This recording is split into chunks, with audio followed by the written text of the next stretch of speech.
Welcome to Living the Next Chapter. This is Dave. Happy to have you back. Today I have a guest, my first guest, I think, ever from South Africa in Johannesburg.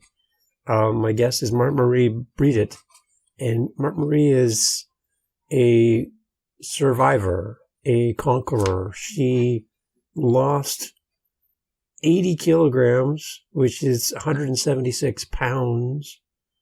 And she comes to share her journey of weight loss, but not just a physical weight loss, but the emotional weight loss as well. And she shares her heart openly with us. An amazing guest. And I'm so happy to have Mart-Mari here on Living the Next Chapter. Here's a little clip from the episode just to pique your interest. Here we go. I've heard a lot back from my readers, which is, as you say, for me being a first-time author, when I remember when I hit that publish button on Amazon, I was like, oh, what did I do? I think I was like, I had, what do you call it? Vulnerability hangover. It's like, what did I, because this book is intensely personal. It's like a piece of me that I've put out there, and now it's open to everybody to judge almost. But the support has been amazing. When I got those first few star reviews on Amazon, oh my goodness, that means a lot. By the way, if you're a reader of books, do review. It means so much. It means a lot to the authors to see the star ratings and the reviews. So in order to lose weight and maintain it, you have to truly believe that you are worth it. Eating well and exercising are both acts of self-love. So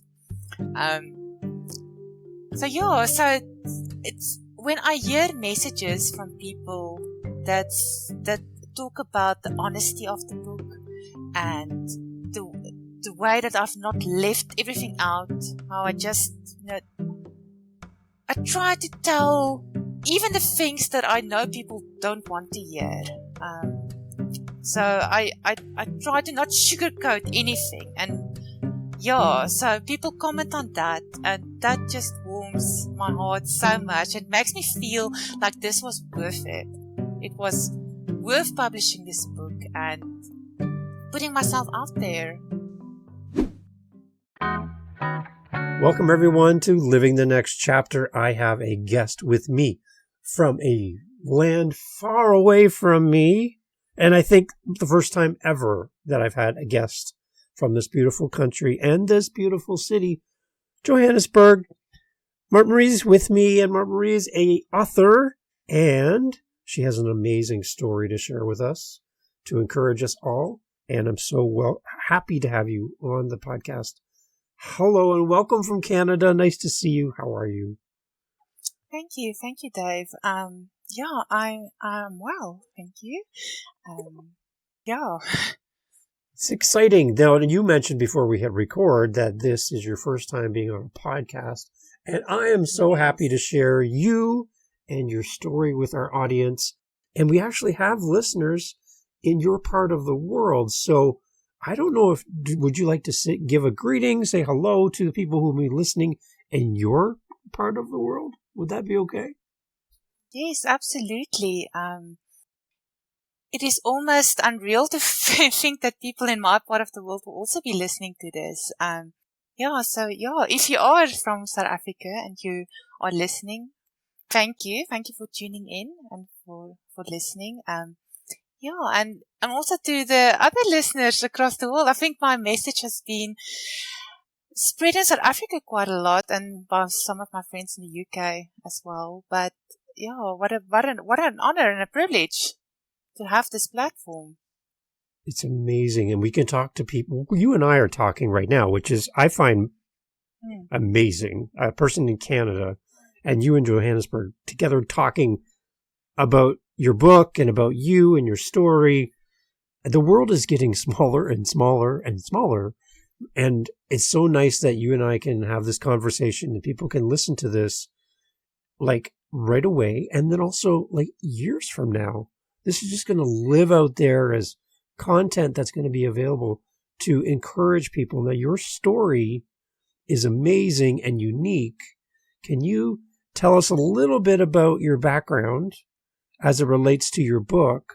And then we'll kind of get into the story a little deeper. But can you kind of take us back to maybe the origin of why you wrote this book and a little bit about your backstory? Absolutely. As you're talking about this, this podcast staying on for a long time, I just thought, this is the wonder of writing a book as well, because a book becomes like a little bit of a legacy that you get to leave behind. And that's one of the wonderful things about writing, and also about being a reader, because I love to read as well. So where my story started, in the beginning of 2017, February 2017, I got on the scale and I weighed 165 kilograms, which was a huge shock to me. And I needed to lose weight in order to have a hernia operation. So I started this weight loss journey with 80 kilograms of weight that I needed to lose.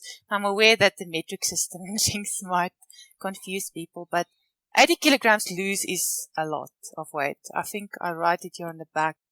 176 pounds of weight. Wow. So I went on this weight loss journey, and I reached my goal weight in December 2019. And one of the first things that I thought that day that I reached my goal was, what now? Because how do someone that's been overweight her entire life, I've been overweight since I was 4 years old, basically obese my entire life. And how do I figure out how to maintain this weight loss? So at the beginning of my goal weight journey, let's call it a goal weight journey, I thought I'm just going to keep on dieting. I'm just going to stay strict to my program, and I'm going to, at that stage, I always had 3 crutches at that stage. I had my, the thing that I weighed myself every single day to check. I had my running. I started running at the end of 2018. I had my running, and then I had my group talks. Because I was part of a weight loss group program, checking in at a group every week and weighing there.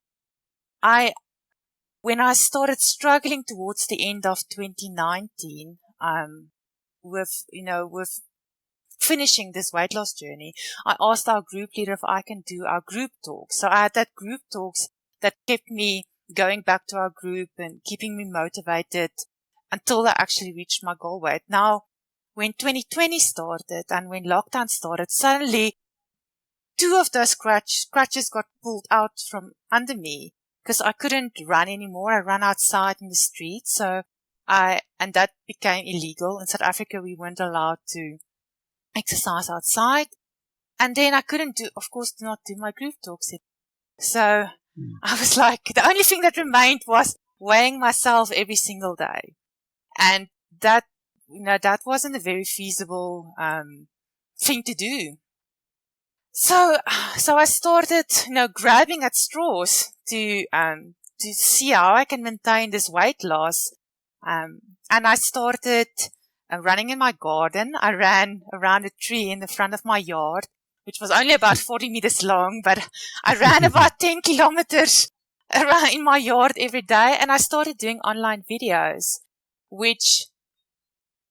and that sort of was my way of trying to cope with not picking up weight again. And then somewhere, just a few weeks into lockdown, I crossed paths with a therapist, and he insisted that he never saw me. We hardly ever went out during lockdown. He never saw me physically, but from our interactions, he picked up that something was not right. And he insisted that I come for some therapy with him. And I was so against therapy at that stage. I was like, no, therapy is not, it's not for me. There's nothing wrong with me. I don't need to come for therapy. And he was like, but we can try and sort out this. Why are you so obsessed about your weight? And, and there was other things I was also, concerned about that I thought, okay, I'll give it a try. And that became the start of a wonderful journey into understanding why I've been struggling with my weight my entire life, and what causes me to, the only way I can see myself maintaining weight is being obsessed about what I eat and what the number on the scale says, and why do I have that obsession, and how can I free myself? How can I just live? Because that was my, at one stage, I would get on the scale and I would, weigh myself, and I would think, there's gotta be more to life than this. Just being pedantic about what I eat and how much I weigh, and there's gotta be more to life than this. And he helped me discover that. And there was one stage, there was a moment of realization that I did about emotional eating.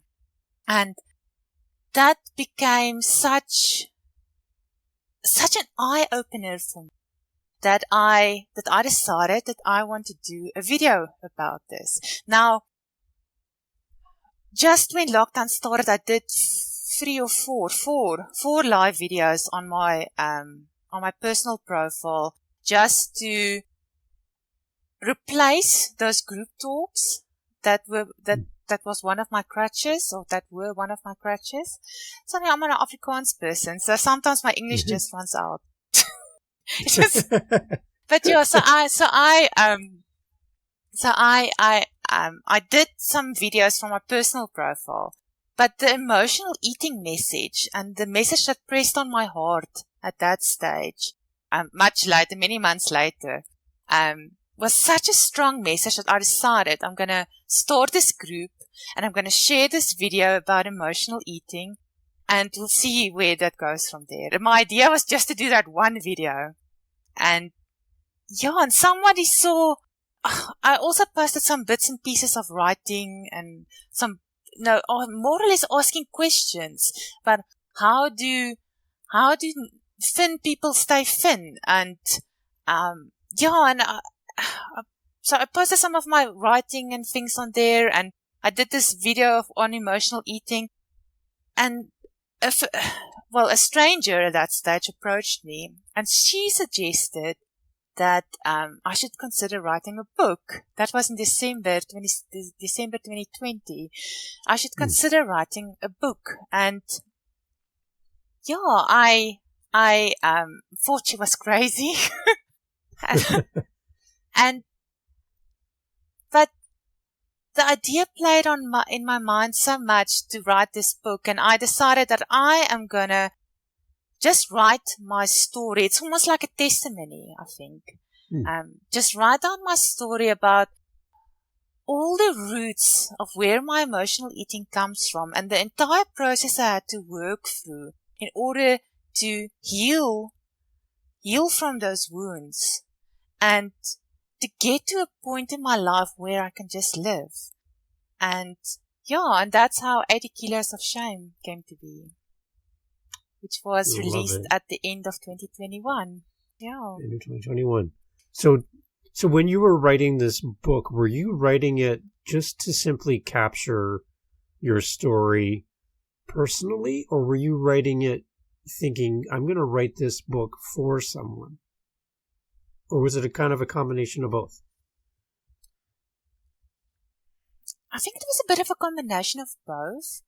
Okay. I wrote, when I made a decision that I want to write it, the first thing I decided that if I'm going to write this, I'm not going to leave anything out. I'm going to write it as honest and as pure and as nothing spared as I possibly can. And I wrote it for myself in order to give words to what I was feeling and what I've been going through. And writing is an amazing healing activity. It's, it's like therapy in itself. And I wrote it to open the eyes of others to how they view food. Because people tend to think of dieting as a punishment almost. That, they've got to suffer through periods of dieting and then they can go back to eating normally. They don't see food as, food is a nourishment for my body, and food is, it's got a purpose. I'm eating because I need something from the food, and the food is there to help me. And they, especially when you get to emotional eating, food becomes a comfort and I'm going to celebrate the good times. I'm grieving the bad times, everything with food, instead of thinking of what food is actually just a nourishment for my body. And so the goal is to get to think differently about food and what they eat and why they eat. Yeah, and it's also a social element. Food is wrapped in our social activities when we get together, right? And there's parties and anniversaries and birthday cakes, and so like any kind of event, there's usually some sort of meal component or, sharing food with each other. And I would think that if somebody is focused on their health and a diet, that could maybe play in a little to your social aspects. Take the pandemic out of the situation, but just in a social setting, food is plentiful. And if it's something that you're working through, I'm just wondering, from your perspective, what do you see your correlation between food and social? You see a link there? There's definitely a link there. I wrote a chapter in the book on the messages that we are, especially to children, the messages we are giving our children to food in the way that we bring them up. Because, oftentimes food is given as a reward. If you got good marks at school, then you go for ice cream, or even school. I don't know what it's like in Canada, but even the school principal here will say, if you're take the children out for something because of the good exam results. And so that's one. Food is often a reward. If you are celebrating a birthday or something else, the tables are stacked with treats, and there's people and there's family and love and laughter, and so we definitely do. And then the messages that that we've got weird messages that we give about food. But what I've come to realize, well, in order to deal with a social situation, is that the time that I get to spend with the people that I love and the people, that come to celebrate with me, that is the key. That is the focus. Not what I'm putting in my mouth while I'm spending this time with people. Mm-hmm. So I've tried shifting to cope with social situations. I'm not there because of the food.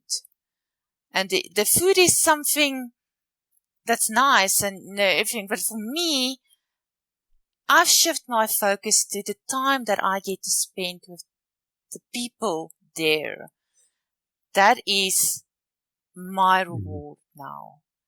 It's not that I get to eat nice food. Yeah, that makes sense. So to take me back, like you mentioned, you were set up to go have surgery, and that was kind of the spark to begin losing weight. Yes. Take me back to those days. How were you feeling personally about yourself? How were you feeling about, we talk about self-image, we talk about what we think of ourselves, how we see ourselves. When you look back in those earlier days, how do you see yourself now compared to them? Self-love, I think, is the theme that you're almost touching here at the moment. Okay. So maybe let's start with the surgery that I needed, because I suffered from abdominal hernias, quite a few of them. I've got a weak gastric membrane. So I needed the surgery, and the surgeon, my doctor wouldn't even refer me to a surgeon until I lost the weight. It was just because of the risks involved in being overweight and having the specific abdominal surgery. So I had to lose the weight in order just to be referred, and then the surgeon asked me to lose a few more kilograms before I could finally have the surgery. So that was in 2018, April 2018, I had my surgery. So it was just more than a year after I started my weight loss journey. And then there came I won't say threats, but the thing that if I'm going to gain weight again, then I'm going to put my body at risk. And I think all that combined sort of pulled me through to finally reach my goal weight in at the end of 2019. So, but self-love is, obviously I'm happy that I had the surgery, because that was a huge discomfort. And that, I used to spend hours lying on the bed trying to push intestines back that were trapped in the hernia. So obviously that's a huge medical relief for me. But self-love is about more than just that. I mean, if we are born, small children, they automatically love themselves. They, you can see it by the way they look at themselves in the mirror and they laugh. And when they walk and they talk, they dance. I mean, children don't care what others think of them. They just think they're amazing. And, small, children, children will say whatever they want. They don't care what others think of them. They just think they're super cool. And slowly but surely over time, the world chips back at that self-love. You will not be invited to a party, or nobody wants to play with you, or your parents shout at you, or your boyfriend dumps you. You go for job interview after job interview and you just don't make it. And, after a while, you just say, but Jessie, am I worthless? Is anyone going to love me? Is it, people will make fun of my appearance. And in some way, you've got to cope with all that disappointment. And some people, they've got a loving support structure that can help them, that like, for example, for my own children, I will try to have them catch me out saying something nice about them to someone else. I will go, my youngest, I'm a mom of 4. My youngest, when I'll talk to her dad, to my husband, and I'll tell her, Audrey's got such a lovely smile. And then I'll make sure that she's within hearing distance. And, just so that I can try and somehow build up a little bit of that self-confidence back. So some people have a support structure that can help them. Other people, Nice. they become depressed, maybe fall into some form of depression or something. Or you'll get people that want to numb the feelings with alcohol or nicotine or food. Okay? And so people have different ways of coping with the onslaughts of the world and that lack of self-love. Yeah, and I think for my life, because I come from, besides for my weight, I had, I had quite how can I say, a difficult childhood, which I talk about in my book. And I had a lot of healing that I needed to do and reasons why I ate. Reasons that was just food. Food made me feel loved. I loved food. It was like a wonderful relationship. And, in the beginning, I could eat a little bit and I'd feel okay. It's like a little bit of chocolate and I'll feel, yay, I feel a little bit better. And then after a while, that's just not enough anymore. Then you need the whole slab or you need 2 slabs or, and that's how you become addicted. I'll say I'm probably still addicted to food. I'll always be a recovering food addict, or recovering emotional eater, if you think. But I'm trying my best to control that and to work with that and to live with that. Mm-hmm. So who, like you talked about your group that you would meet with before the pandemic. Who in your life also helped you to stay on track, be accountable? Who was your support? Like, did you have some people in your corner that were encouraging you through the whole journey? And what did they mean to you in that? My husband is an amazing pillar of support. I always say, whenever I write a bio about myself, my first sentence is always, I'm a happily married mom of 4. That's usually in my first sentence. And my husband's been an amazing pillar of support. Next year, we'll be married for 20 years, 25 years together.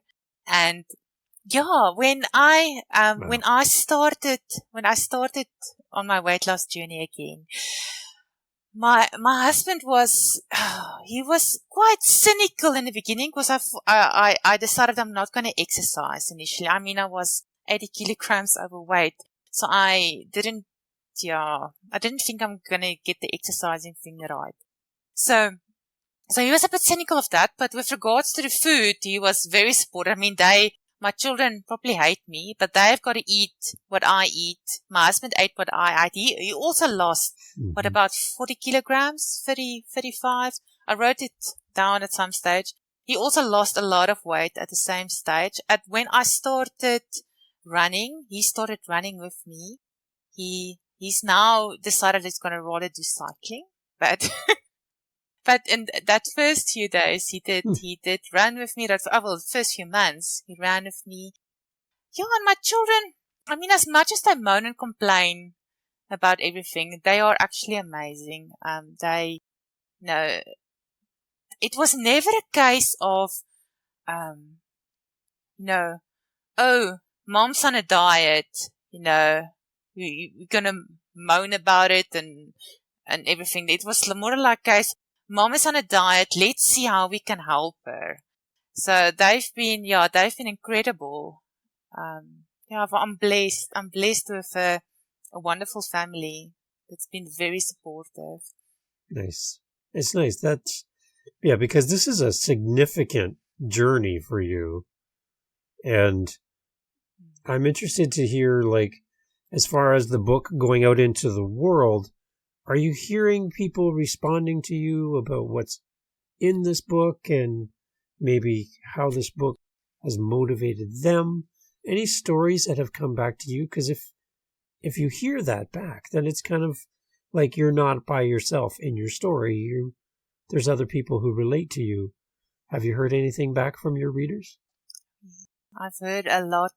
I've heard a lot back from my readers, which is, as you Nice. say, for me being a first-time author, when I remember when I hit that publish button on Amazon, I was like, oh, what did I do? I think I was like, I had, what do you call it? Vulnerability hangover.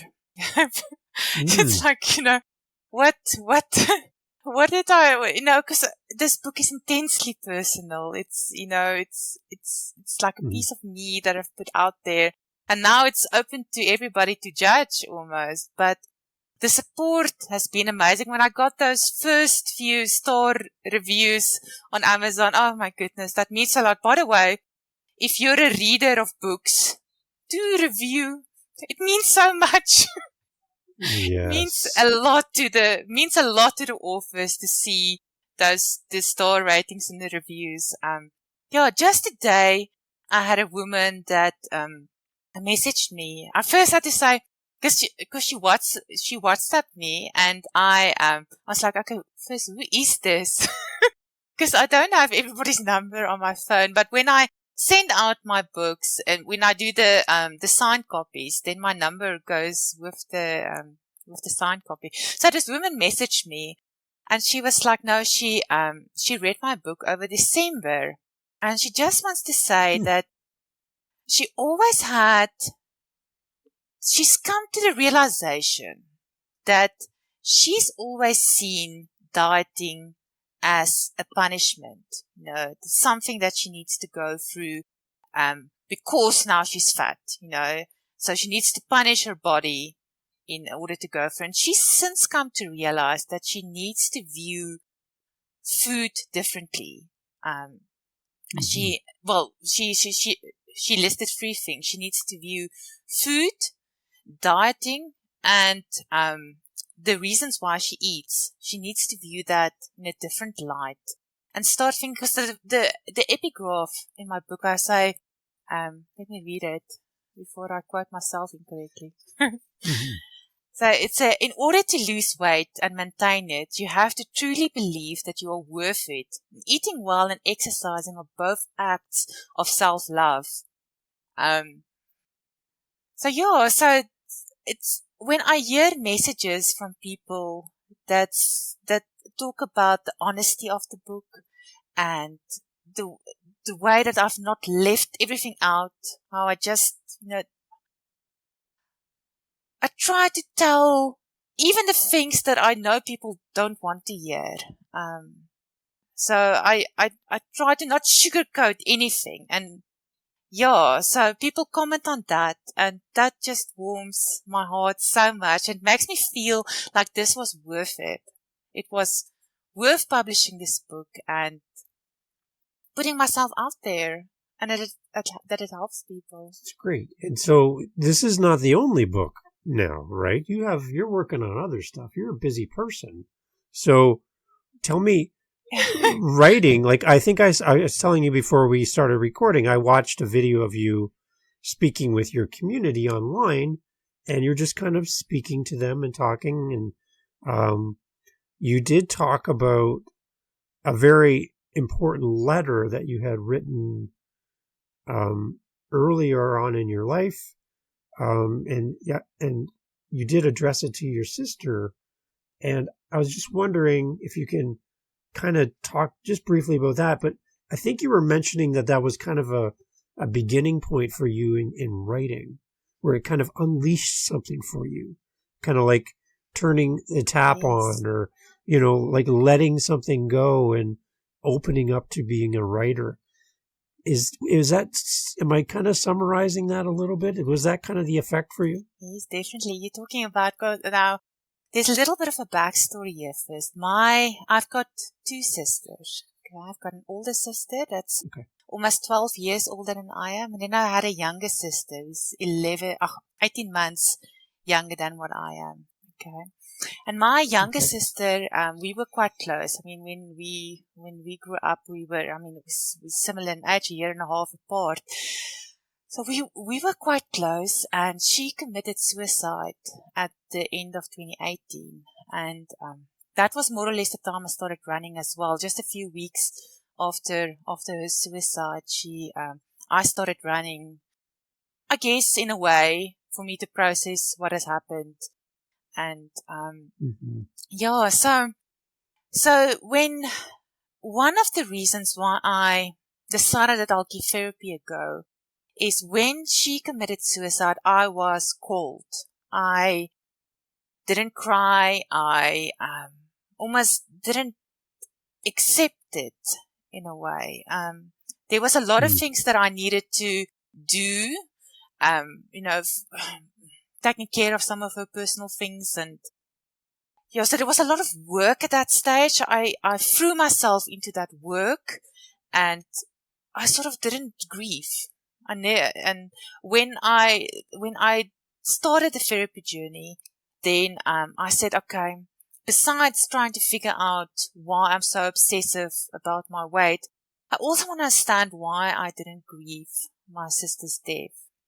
Okay, so that was one of the things. That was the first thing we delved into as in our therapy sessions. And then that first session was chaos. And we never got to the point where, when the first question my therapist asked of me, you can say assignment. He said I should go up to heaven, imagine myself going up to heaven and going to talk to my sister about everything that I wish to talk to her about, everything I wish I can say to her. These blockages almost that's been causing me to not grieve. And then I asked him, well, what if I don't believe that she's gone to heaven? And then he was like, oh, okay. So, yeah, then but we could never, I could just not get myself to do that assignment, to imagine myself going up to heaven and talking to her and fighting this thing out. And then he said, because I struggled with this, he said, okay, write a letter to her. Okay? Write her a letter with everything you wish to tell. And that stage I didn't write. Okay? I wasn't interested in writing at all. So that was the Tuesday before my birthday, and it was my 39th birthday that weekend.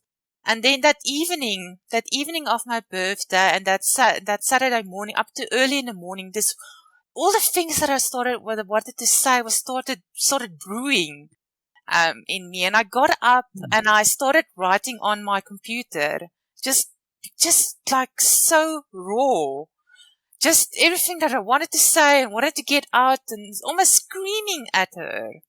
And that's how I started writing.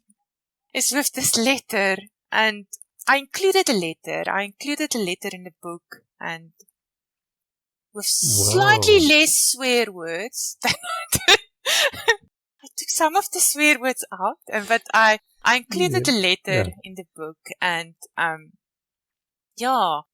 and that was how my therapy journey started, is with this raw letter, and that just became like an avalanche. From there to just write without a filter, write whatever I want to say as raw as possible, as honest as possible. And that became the modus operandi for the rest of the book. That set the tone. Wow. See, so when somebody picks up your book and they see that letter, and to hear you talk about that, the connection now as a reader, I'm going to appreciate that portion of your book even more now, hearing the passion and the anger and the frustration that you poured into your computer to write that part as a kind of unlocked writing for you. I think as a reader, we get a better appreciation for you and what this book means for you. It's not just I had some free time and I wrote a book. This is part of my healing.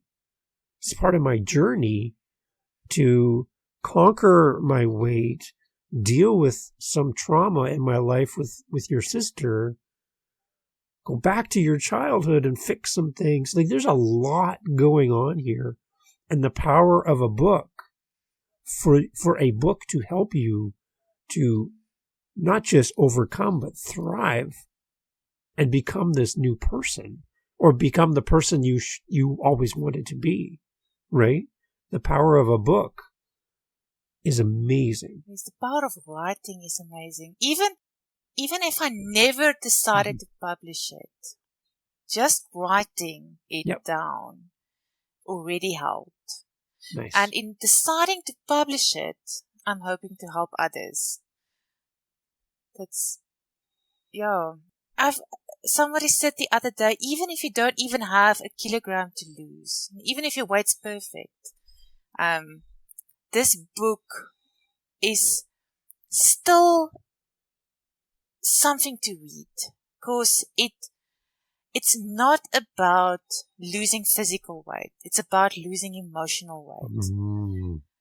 Okay, wait, say that again. That was very important, what you just said. Even if you don't need to lose any weight, say that again. I think that was really good. Even if you don't have any weight that you need to lose, this book will still help, because it's not about losing physical weight. It's about losing emotional weight.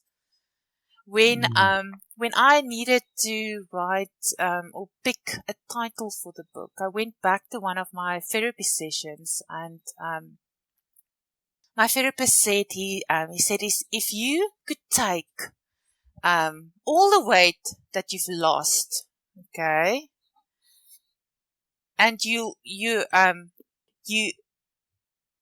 consider the emotional weight that you're carrying with you. If you can take that emotional weight now, okay, and you're going to put it on a scale, you'll realize that emotional weight weighs 80 kilograms. Okay, and it's not I've already lost the physical weight, but it was the emotional weight that was still there, and that I needed to lose. And that's why I called the book 80 Kilos of Shame. Because it's a reference to the emotional weight that I carried with me.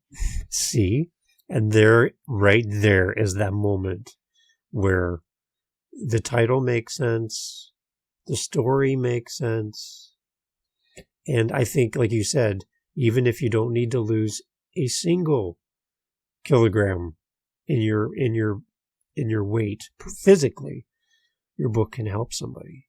And I think that's amazing that you have this. I like to look at a book as a platform, as a stage. When you go to see a concert or you go to hear a speaker, they come up on the stage and they speak on the stage, right? They stand behind a microphone like we're doing, and they speak to a crowd on a platform up high.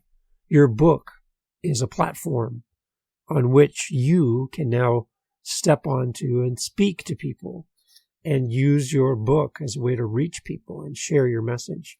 So to have you on my podcast, even though this is your first time on a podcast, to have you on my podcast using your book to speak to people, you have a great story to share. And there's somebody listening today that definitely needs to read this book. And that I'm thrilled that I have the opportunity to share with you and share your story, because I know that you're going to help people with this book, and I know you already have, and that's exciting.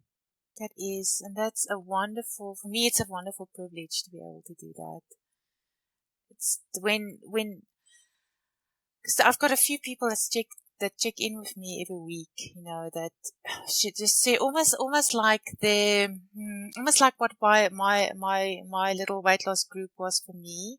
I try to be there for other people as well, that just quickly check in, how much I've lost, am I doing well, is everything okay, and just sharing those journeys now is, it is an absolute privilege to see how people, Someone said the other day, to watch the light go on in someone's eyes after it's been off for so long, that's just amazing. That's the most beautiful thing in the whole world, to witness that glow and that light that comes on from people finally discovering their self-worth, loving themselves, and realizing that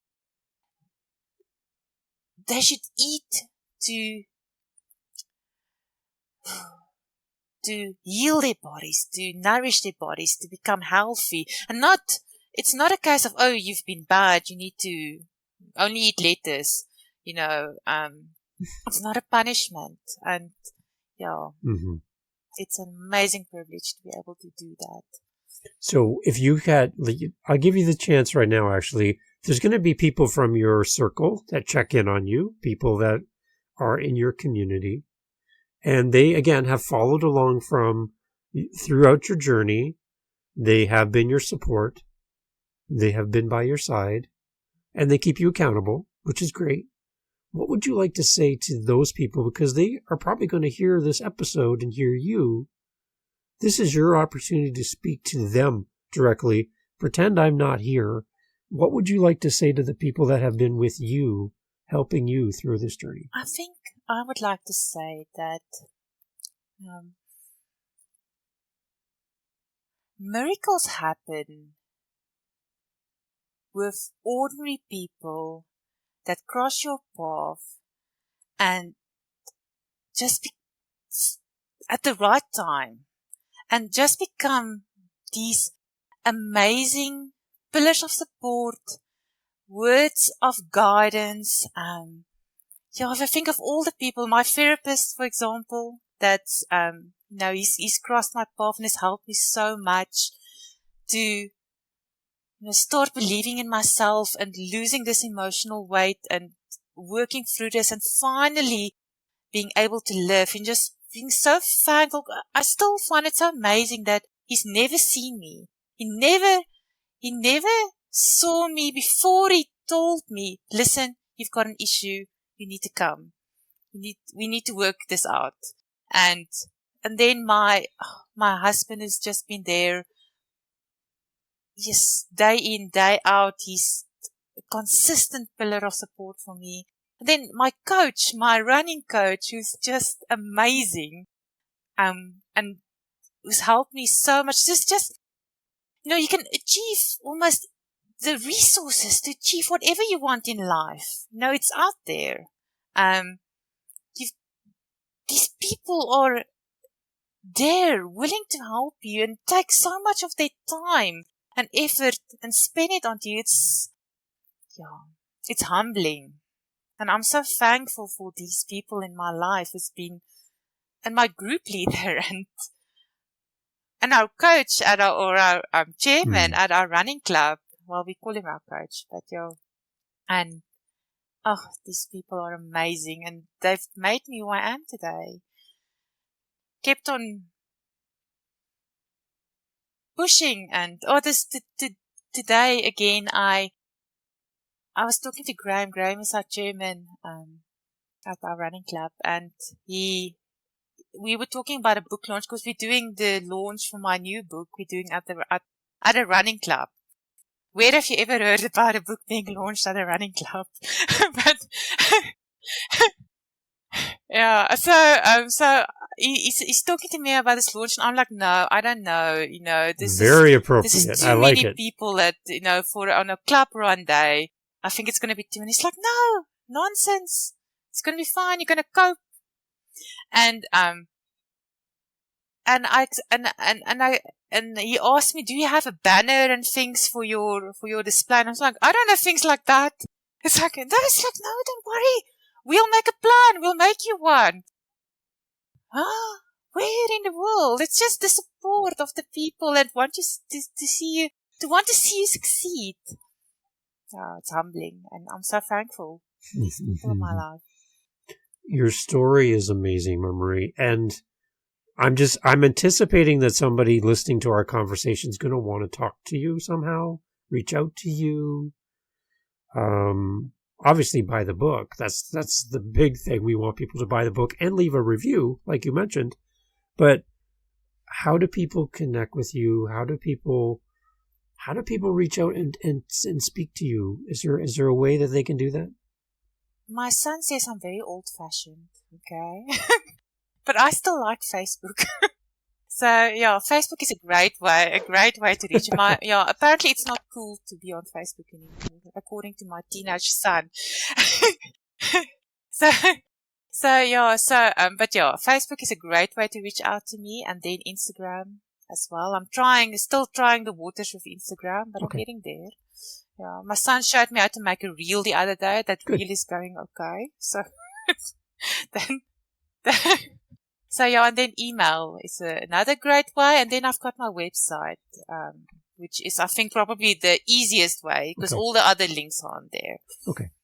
And we'll make sure we put all that information in the show notes. So people that are listening, whether on their phones or on their computer or wherever, they can connect with you and reach out to you. So I want to thank you.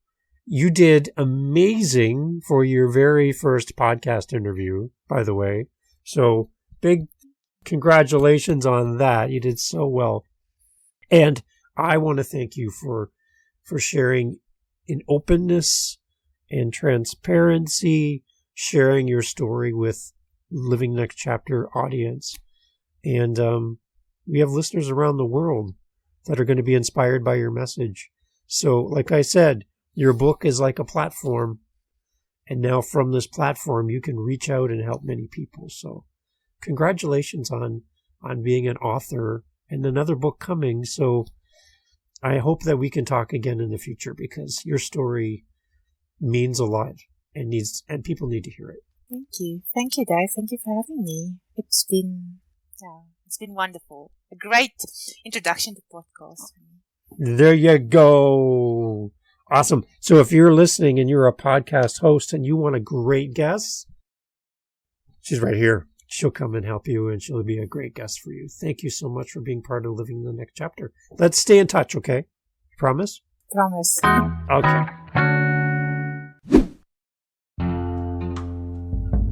LivingTheNextChapter.com has everything you need to know about the podcast, about our guests, about everything going on here at the podcast. So LivingTheNextChapter.com, head over there. We'll catch you over there. You can actually leave us a voice message on the website. We have a thing called SpeakPipe, and you can click the button and record your message. If you don't like it, you can do it again and again and again until you're happy with it. I think it records like 90 seconds. So send us a message, and we'd love to include your voice on the podcast. Let us know which episode you liked, which author you liked, who you'd like us to have on the podcast. And we will reach out to that author and invite them on based on your recommendation. LivingTheNextChapter.com. I'd love to hear your voice. You've heard my voice many, many times. It's your turn. Go over to LivingTheNextChapter.com and leave me a voice message. I'd love to hear from you. Have a great day. Thanks. .com and leave me a voice message. I'd love to hear from you.